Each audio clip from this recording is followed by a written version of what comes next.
এবার আসেন তওবার ফজিলতটা কি? তওবার অনেক অনেক অনেক ফজিলত আছে। সুনান ইবনে মাজাহ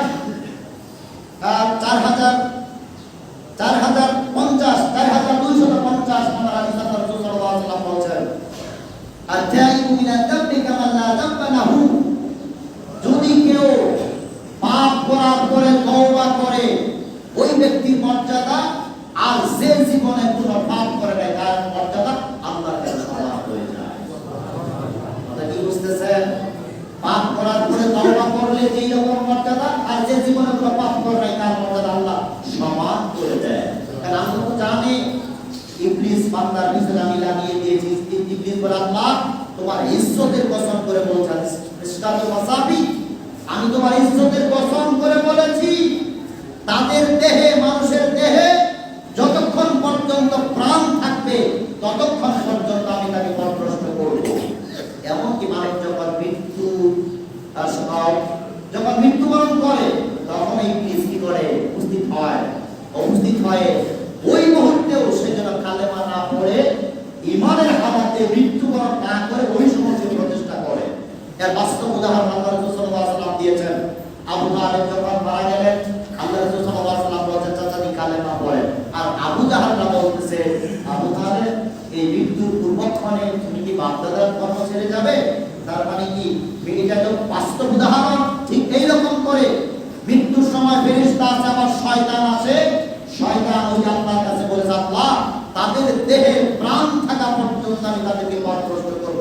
আল্লাহ বলে, আমার ইজ্জতের কসম করে বলেছি, আমার বরত্বের কসম করে বলেছি, আমার সুমহান মর্যাদার কসম করে বলতেছি, তুমি পথভ্রষ্ট করতে থাকবে, আর আমার বান্দা যতক্ষণ পর্যন্ত আমার কাছে ক্ষমা প্রার্থনা করবে আমি ক্ষমা করতেই থাকবো। সুবহানাল্লাহ। আল্লাহ এই কারণে, যেহেতু এদের পিছনে শয়তান লাগা আছে, এখানে আল্লাহ বলেন, যদি পাপ করার পরে তওবা করো, তোমার মর্যাদা যে পাপ করেনি তার মর্যাদা সমান। এই আয়াত শোনায় সূরাতুল জুমা 53 নম্বর আল্লাহ বলেন, কুল ইয়া ইবাদিয়াল্লাযিনা আসরাফু আলা আনফুসিহিম লা তাকনাতু মির রাহমাতিল্লাহ ইন্নাল্লাহা ইয়াগফিরুয যুনুবা জামিআ।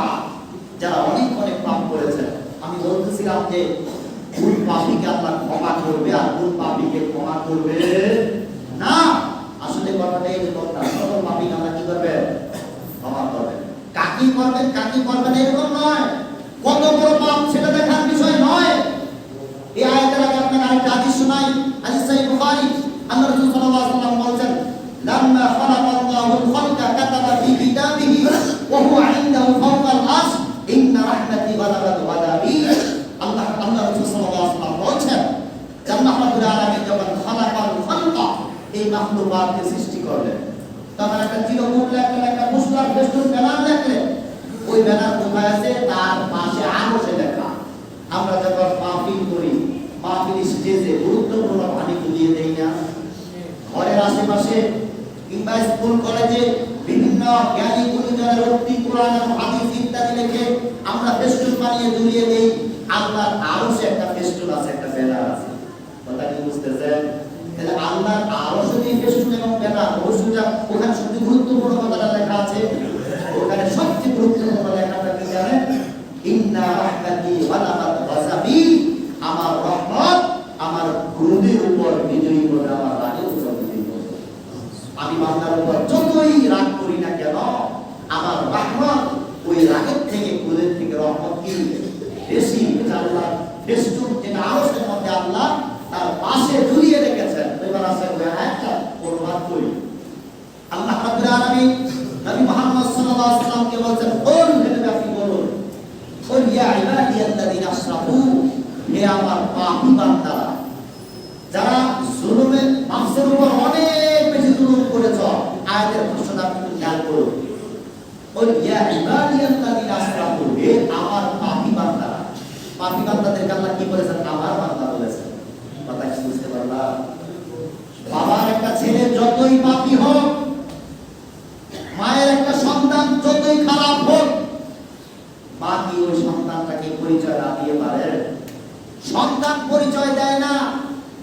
সন্তান বড় হবে, মা লুকিয়ে রাখে, কিন্তু মা বাবা সন্তানের পরিচয় লুকিয়ে রাখতে পারে না। একজন দাসী, হাদিস সহিহ বুখারী, যুদ্ধে ভর্তি হয়ে আসছিল, আর তার বুকে অনেক দুধ ছিল, তার মানে হয়তো সে কোনো সন্তান প্রসব করেছিল। এই অবস্থায় যুদ্ধে বন্দী হয়ে মদিনাতে চলে আসছেন। ওই দাসী যখনই কোনো সন্তানকে পাচ্ছেন, কুলে নিয়ে তার বুকে দুধ পান করাইতেছেন।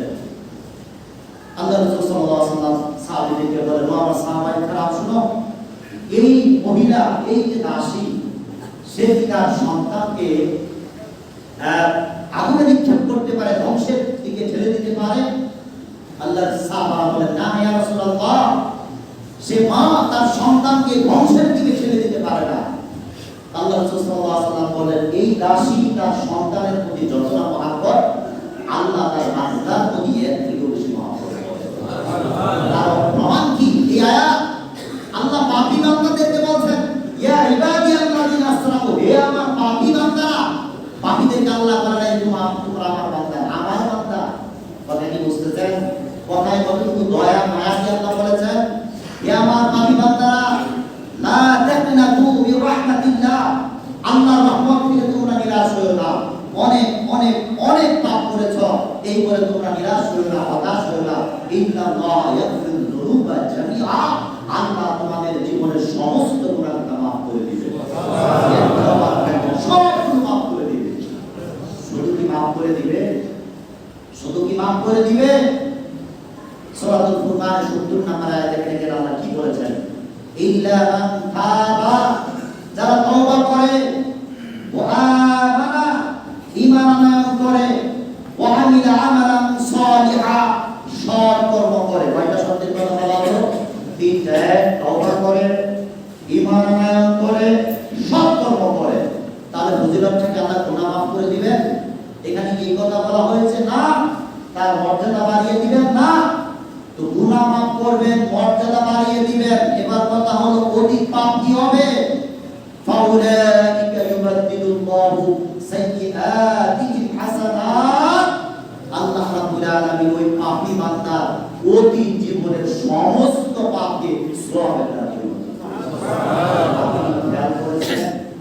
পাপ আমার যতটুকু যথেষ্ট, যে আল্লাহ আমাকে মাফ করে দাও। তো পাপ মাফ করে দাও, এটাই তো আমাদের কামনা বাসনা। আল্লাহ, আপনি তো একটা মানুষ জীবন অনেক সালাত করেছে, তাই না? তারা তাহাজ্জুদ করেছে, আর আপনি সারা জীবন পাপ করেছেন। তা আপনি এখন যদি তওবা করেন, তাহলে আপনার ইবাদত কি ওই যে সারা জীবন ইবাদত করেছে তার সমান হবে? কথা কি বুঝতেছেন? যে জন্মের পর থেকে ইবাদত করেছে 40 বছর ধরে, আর আপনি 40 বছর পর্যন্ত পাপ করেছেন, তাহলে আল্লাহ যে বলছেন, কি বলছেন, যদি তওবা করে তার মর্যাদা, যে জীবনে পাপ করেছে তার মর্যাদা সমান, তার ইবাদতের ঘাটতি থেকে যায়। যে আপনি 40 বছর ইবাদত করেছেন, ওই লোকটা মাত্র তওবা করলো, তাহলে সে তার আমল কিভাবে সমান হবে? ওই যে তার পাপ আল্লাহ আমল বানিয়ে দিয়েছে। কথা কি বুঝতে পারলাম? সে যে পাপ করছে, আপনি যে সালাত সিয়াম পালন করেছেন, এটার সব আপনার আমল নামায়, আর ওই 40 বছর ব্যাপী যে বান্দাটা পাপ করেছে, সে আপনার সমান হবে কিভাবে? এই কারণে আল্লাহ তার পাপ দুটি সওয়াবের দ্বারা পরিবর্তন করে দিয়েছে। আল্লাহ কতটুকু পাপ করলে ক্ষমা করে? আপনারা হয়তো হাদিসটা শুনেছেন, বহুবার শুনেছেন। বনি ইসরাইলের একজন লোক কয়টা খুন করেছিল? ৯৯টা। ওই ব্যক্তি আল্লাহ ক্ষমা করে নাই? ক্ষমা করেছিল। আচ্ছা, যদি ওই ব্যক্তিকে ক্ষমা করে, ওই রকম বড় পাপী আমাদের এই মজলিসে কেউ আছে? হিন্দু, বৌদ্ধ, খ্রিস্টান ছাড়া সারা বাংলাদেশে কোনো পাপী নাই। এমন কোন পাপী নাই যে ৯৯টা খুন করেছে, একটা, দুইটা, তিনটা, চারটা, পাঁচটা, এইরকম পাপী হয়তো থাকতে পারে, 10টা, 20টা, কিন্তু ৯৯টা খুন করেছে, অথবা আরেকজন আলেমকে খুন করে 100টা খুন করেছে, তার বড় আল্লাহ মাফ করে দিয়েছেন। তাই এত বড় পাপী আমি আর আপনি হই নি। নিরাশ হওয়ার কোনো কারণ নেই।